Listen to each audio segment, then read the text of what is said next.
안녕하세요. 시청자 여러분의 소중한 시간을 저와 함께 해주셔서 대단히 감사드립니다. 구독과 좋아요 한 번이 대한민국을 건강하게 만들 것입니다. 1월 12일 금요일입니다. 한동훈 장관은 진흙탕에서 저질 음모론을 던져서 국민을 현혹하는 것을 보고도 진흙 묻을까봐 몸살인다는 것은 공직자의 품이라 생각하지 않는다라고 말했습니다. 그러나 현재 국힘당 나리분들은 너무나 고결하고 숭고한 분들만 모여 있습니다. 온실 속의 화초 같은 분들만 모여 있습니다. 백성들이야 죽든 말든 손에 먼지 한 점 묻히지 않으려고 세상의 저편만 바라보고 있습니다. 민주당에서는 이재명 피격 사건의 배후 인물로 대통령을 지목하고 대대적인 공세를 펼치고 있는 상황입니다.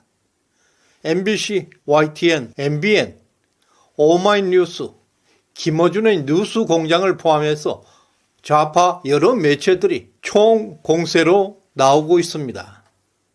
그럼에도 불구하고 국힘당 양반들은 그 누구도 이 의혹투성이 사건에 대한 의심스럽다 말 한마디 하지 않고 있습니다.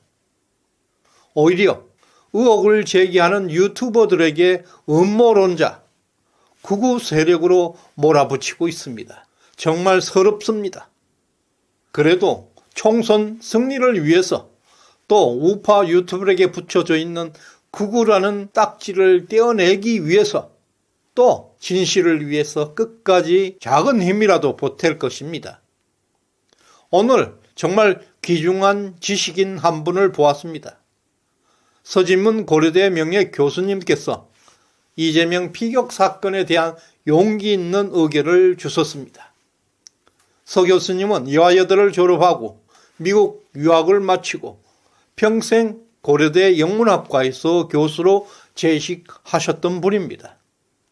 서 교수님과 같은 지식인들이 있었기에 이 나라의 희망을 보게 됩니다. 서 교수님은 가덕도 피격 사건에 대해서 세 개의 항목의 의문점은 반드시 해소되어야 한다는 의견을 내놓았습니다. 허술하기 짝이 없는 미니 드라마가 다가오는 총선에서 우리나라의 운명을 결정할지도 모릅니다. 진실이 정확히 밝혀져야 우리나라의 운명이 억울하게 뒤집히는 일이 없을 것이다 라고 말씀하고 있습니다. 서진문 교수는 이 사건의 본질에 대해서 근본적인 질문을 하고 계십니다. 첫째, 이 사건은 암살 기도였던가? 혹은 가해자와 피해자가 공모한 자작극일까?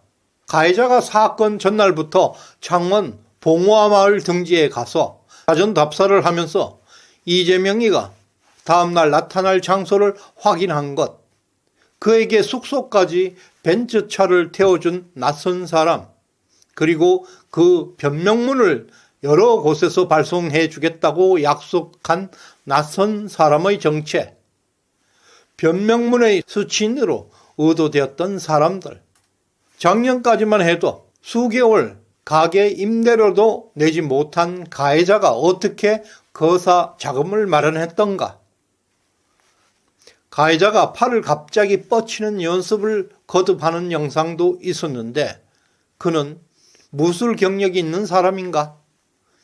그 외에 조력자로 의심되는 인물은 없는가? 그리고 수사의 기본 중에 기본인 현장 보존의 원칙도 무시하고 범행 현장을 철저하게 물청소를 해서 증거를 말살하도록 지시한 사람이 누구인지.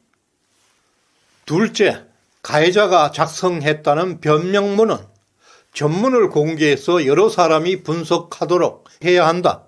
또 변명문이라는 것이 요령부득의 과대망상적인 문서일 수는 있지만 아무리 두서없는 글이라 할지라도 범죄인이 직접 작성한 것이면 그의 정신상태에 대한 단서가 여기저기 숨어 있을 것이고 무엇보다도 임의적인 요약으로는 엄청난 왜곡이 발생할 수 있으므로 반드시 전문이 공개되어야 한다.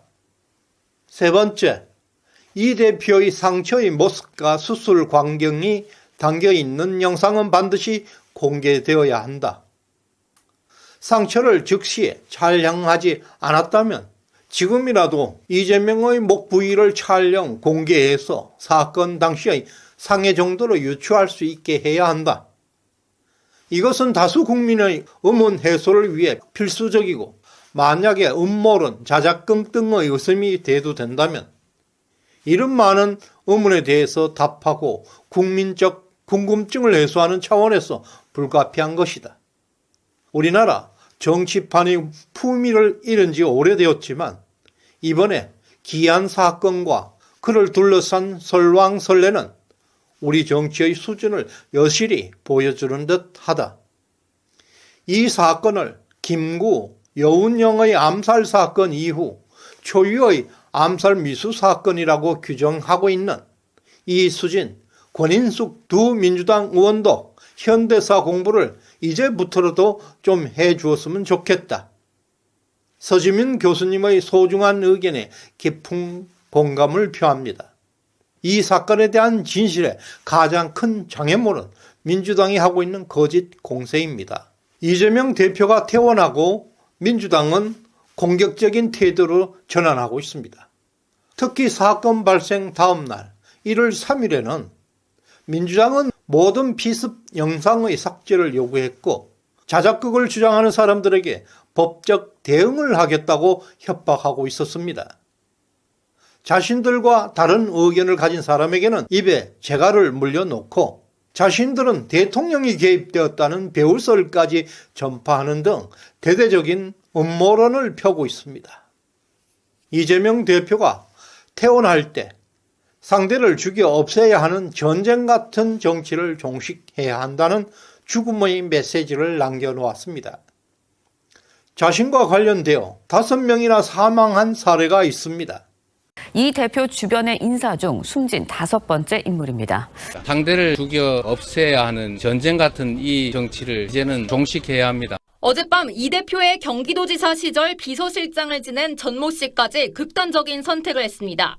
이 대표 주변에서 또다시 일어난 의문의 죽음이 전국을 뜨겁게 달굴 것으로 보입니다. 유한기 전 성남도시개발공사 개발사업본부장이 자신의 아파트에서 숨진 채 발견됐습니다. 김문기 전 성남도시개발공사 개발 1처장은 사무실 근처에서 극단적인 선택을 했습니다. 김혜경 씨의 법인카드 유용 의혹과 관련해 핵심 인물 배모 씨의 지인인 40대 남성 A 씨도 자신의 집에서 극단적 선택을 했습니다. 이 대표의 변호사비 대납 의혹을 최초로 제보했던 시민단체 대표 이모 씨가 서울 한 모텔에서 숨진 채 발견됐습니다. 이재명은 또 사람의 죽음을 말하고 있습니다. 이 발언을 실언으로 해서 민주당에서는 섬뜩한 음모론이 대대적으로 터져나오기 시작했습니다. 더 심각한 것은 민주당 홍익표 원내대표는 테레범 김진성 씨의 변명문에는 윤석열 대통령과 관련된 내용이 들어있다는 제보를 받았다고 주장하고 있습니다.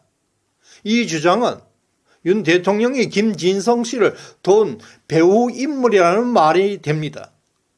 그리고 정청래 의원은 특검을 주장하고 있습니다. 민주당이 타락을 해도 선을 넘었습니다. 이재명 피습 사건의 의혹의 화살을 윤 대통령에게 돌리고 있습니다. 지금 민주당은 배우설에 대통령까지 개입시켜 음모론에 올인하고 있는 모습입니다. 틀림없이 선거보다 더 중요한 중대한 사건이 있을 것입니다. 현재 민주당의 좌충우돌은 마지막의 모습을 보여줍니다. 가덕도 배우설을 이용해 총공세 발악을 하고 있는 데는 이유가 있습니다. 진실은 숨겨도 터져나오게 되어 있고 이제 지식인들까지 동참하기 시작하고 있습니다. 이럴 때일수록 우리는 더 냉정하고 객관적인 사실에 기반해서 사건을 판단해야 할 것입니다. 이번 총선에서 압승을 하면 이런 반대한민국 세력을 일거에 소탕할 수 있습니다. 우파는 뭉치면 승리합니다. 끝까지 시청해 주신 여러분께 감사의 말씀을 드립니다. 고맙습니다.